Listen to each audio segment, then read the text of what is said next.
پہلے آگے تھے خان صاحب نے ایک بات کی ہے القادر کے بارے میں. انہوں نے کہا ان کو بھی پتہ ہے کہ اس کیس کے اندر کوئی چیز نہیں ہے, کوئی دم نہیں ہے.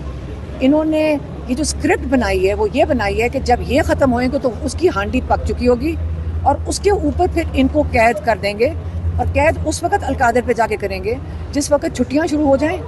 بیل بھی نہ ہو سکے, تاکہ اگلے 2-3 مہینے یہ وہ ان کو قید میں رکھیں. تو ان کا اگر ارادہ ہے تو پہلے سے ہی خان صاحب کو پتہ ہے کہ انہوں نے سپٹمبر اکتوبر تک ان کو قید سے نہیں باہر آنے دینا. یہ عمران خان نے آج یہ کہہ کے بھیجا ہے. اور آپ یہ جو جتنا ہمارے یہ لائرز محنت کر رہے ہیں اور ان کو تھکا رہے ہیں, لیکن ان کا مقابلہ ہم سلمان صفدر صاحب کو خاص ان کو اپریشیٹ کریں گے کہ ہم نے دیکھا کہ انہوں نے کتنی محنت کر کے اس کو چلائی رکھا ہے. ان کو کتنے 2-3 دفعہ یہ واپس گئے ہیں جیل کے اندر سائفر کے لیے, اور ماشاءاللہ انہوں نے جو کمپلیٹ کیے ہیں دلائل, یہ ان کو نہیں میں نے بولنے دینا, آج میں نے ان کے بارے میں بات کرنی ہے کیونکہ انہوں نے